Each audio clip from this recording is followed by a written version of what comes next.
अकबर का जो सेनापति था मान सिंह था और महाराणा प्रताप का सेना वो एक इस्लाम का मानने वाला था, इसलिए वहां हिंदू मुसलमान की लड़ाई नहीं थी। और मैं हिंदू मुसलमान का योगेश चौहान करता भी नहीं है, रिकॉर्ड है इस बात का। इस ऐसी मैं जोड़ने का काम करता हूं, तोड़ने का काम नहीं करता हूं। इसलिए हिंदू मुसलमान के चश्मे से मत देखिएगा, उसके बाद हाथी की वीरता को देखिएगा।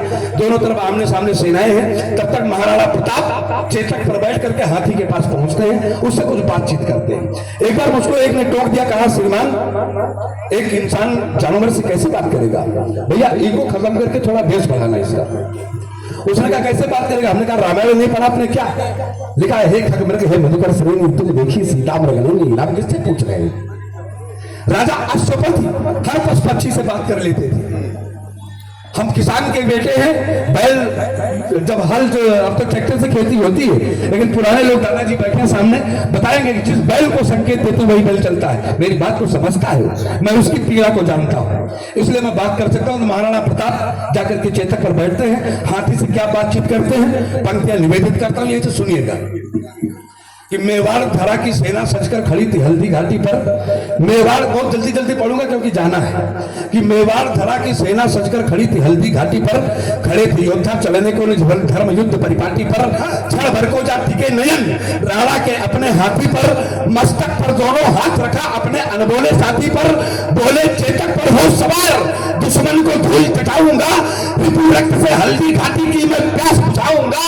वो महत्वपूर्ण भूमिका तेरी, वो महत्वपूर्ण भूमिका तेरी मेवाड़ मुकुट की रक्षा में। और अगली पंक्ति पर आपके हाथ खुले, वो महत्वपूर्ण भूमिका तेरी मेवाड़ मुकुट की रक्षा में, पूर्णांक आज अर्जित करना रण की इस कठिन परीक्षा में।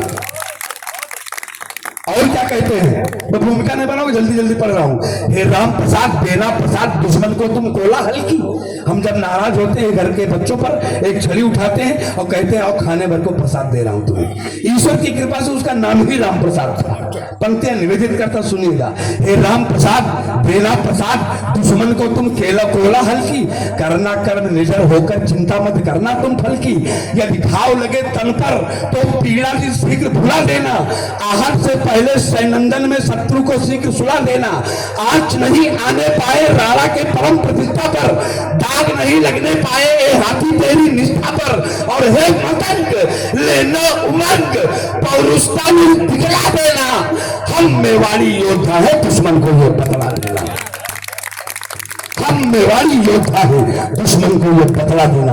अब हाथी का उत्तर सुनना और रोमांचित हो जाना। सुनिएगा कि सोड़ उठा अभिवादन कर राणा जी को आश्वस्त किया, कि सोड़ उठा अभिवादन कर राणा जी को आश्वस्त किया, आर पार करने के चिंतन में निज मन को व्यस्त किया।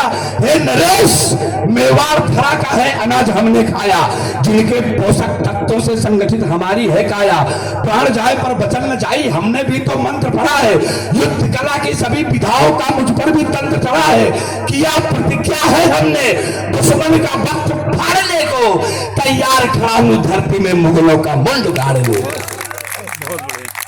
लेकिन अगली दो पंक्तियों पर तालियां मांगता हूं, इस कविता में 2 बार ताली मांगूंगा। अगली पंक्तियों पर तालियां मांगता हूं, आपकी विशेष प्यार मिले कि प्राण जाए पर वचन न जाई, हमने भी तो मंत्र पढ़ा है, युद्ध कला की सभी विधाओं का मुझ पर भी तंत्र चढ़ा है। किया प्रतिज्ञा है हमने दुश्मन का पक्ष फाड़ने को, तैयार खड़ा हूं धरती में मुगलों का मुंड गाड़ने को।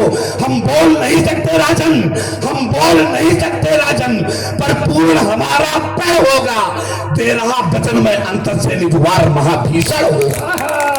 भारत अंतर से निजवार महाभीषण होगा। भूमिका बना के पढ़ता तो और अच्छी लगती, लेकिन मैं चल रहा हूं इसको सीधे सीधे, इसलिए जीवंत रहना, तालियां देते रहना। मैं पंक्तियां निवेदित करता सुनिएगा कि मातृभूमि की भक्ति का मैं पावन एक पिटारी हूं। हाथी इतना बहादुर होते हुए भी अपने नरेश के समक्ष अपने को पिटरिया कहता है। घमंड नहीं है उसको, अभिमान नहीं है। जरा इस हाथी पर गर्व करना। मैं पंक्तियां निवेदित करता सुनिएगा कि मातृभूमि की भक्ति का मैं पावन एक पिटारी हूं, सावधान करके दुश्मन का मैं सफल शिकारी हूं। हे महीम हमने भी तो जीवन भर निष्ठा पाली है, क्रोध भरे अंगारों सी आंखों में देखो लाली है, फंसा सूढ़ में साकल मेरा सलन सलन कर लहरेगा, शत्रु गजों का पेट किसी नकारे जैसा घेरेगा, किसी सरोवर में अपने शस्त्रों को फेंक नहीं सकता, सागिर्द आपका रिप समझ घुटने टेक नहीं सकता, समर भूमि को शत्रु के सौ का खलिहान करूंगा मैं, वरदान मौत का दूंगा या निजको बलिदान करूंगा मैं। बहुत अच्छा वरदान मौत का दूंगा या निजको बलिदान करूंगा मैं। बातचीत समाप्त हुई। अब महाराणा प्रताप अपने उस सेना को आक्रमण का आदेश देते हैं। उसका रण कौशल देखना, आनंद आ जाएगा कि दिख रहा दूर से ही रणभूमि में गज का गर्भित ललाट, कांप गई अकबर की सेना देख मतंग का रूप विराट, पाते ही संकेत महावत का हाथी चढ़ डोल गया, चिंगाड़ मारकर एक लिंग ईश्वर की जय बोल गया, थर थर कांप गए बहिरी सुन राम प्रसाद का स्वर बुलंद, चीते सी चाल देख करके बहिरी गज की गत हुई मंद, समर भूमि पर हस्ताक्षर कर डाला चारों पैरों से, समर भूमि पर हस्ताक्षर कर डाला चारों पैरों से, भयभीत नहीं हुआ था हाथी लेस मात्र को गहरों से, गज के प्रताप को, हाथी के प्रताप को देख शत्रु की याद आ गई नानी की, ऐसा होता था प्रतीत रण में चंडिका भवानी, ऐसा होता था प्रतीत रण में चंडिका भवानी थी। मैं पंक्तियां छोड़ के पढ़ रहा हूं, सुनिएगा कि सारे शत्रु गजों पर हाथी राम प्रसाद ही भारी था, सारे शत्रु गजों पर हाथी राम प्रसाद ही भारी था, मातृभूमि की रक्षा का वह चौपाया प्रधारी था, किस ओर पहुंचता राम प्रसाद चौओर देखता, चौओर पहुंचता राम प्रसाद, किस ओर देखता राम प्रसाद चौओर देखता राम प्रसाद, मेवाड़ी पस की देख पीरता को दुश्मन भयभीत हुआ, खरी द्वार पर मृत्यु आज है ऐसा उन्हें प्रतीत हुआ, पलक झपकते क्रोध शत्रु का कफन काप हो जाता था, जिस ओर घूमता था मतंग मैदान साफ हो जाता था, जिस ओर घूमता था मतंग मैदान साफ हो जाता था, धमक धमक धम धमक धमक पैरों का धमक भयंकर था। बड़ी स्पीड में पढ़ रहा हूं मैं इसको आज, क्योंकि मैं समय का कीमत समझ रहा हूं। 2 बार हिल चुके हैं, मेरी निगाहें पीछे भी है, 2 बार हिल चुके, इसलिए बड़ी स्पीड में पढ़ रहा हूं कि धमक धमक धम धमक धमक पैरों का धमक भयंकर था।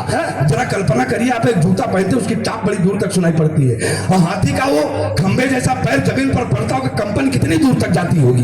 तब पंक्तियां निवेदित करता हूं कि धमक धमक धम धमक धमक पैरों का धमक भयंकर था, राम प्रसाद रणभूमि में बन गया आज प्रलयंकर था, जैसे ही लहराया साकल सनन सनन स्वर गूंज गया, आते ही चपेट में दुश्मन पलक झपकते जूझ गया, अपने दुश्मन को बिन उत्तर का सवालवा देता था, गर्दन पकड़ मलेच्छों को नभ में उछालवा देता था, हाहाकार मचा ऐसा कि त्राहिमाम ने बोल दिया, भागो प्राण बचाओ गज ने मृत्यु पंजिका खोल दिया, तो बड़ा सामने राम प्रसाद के, तो बड़ा सामने राम प्रसाद के कोने में उसे सहेज दिया, अली बोलने से पहले अल्लाह के पास ही भेज,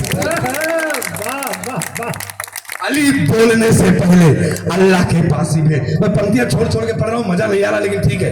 लेकिन हमने हमेशा धर्म की लड़ाई लड़ी है। सुबह शंख बजा युद्ध प्रारंभ, शाम को शंख बजा युद्ध समाप्त। आशावादी रहे, निराशावादी नहीं। हो सकता है कि मित्रता हो जाए, संधि हो जाए, इसलिए शाम को इकट्ठा बैठते थे, लेकिन यहां पर उसके साथ छल हुआ। जब जब आक्रांता आए भारतवर्ष पर, सामने से कभी विजय नहीं प्राप्त कर सका, हमेशा छल से जीता हुआ।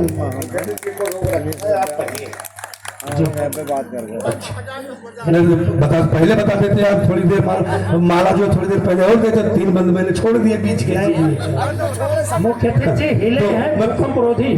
पंक्तियां निवेदन करता सुनिएगा। लेकिन यहाँ पर भी उसके साथ कुछ छल किया गया। देश क्यों गुलाम हुआ? हमारे देश के सूरमा कभी कमजोर नहीं रहे, लेकिन सूरमाओं पर घात लगा के प्रहार किया गया, इसलिए हम नीचे आ गए। कभी भी इतिहास आप पढ़ लीजिए, वही छल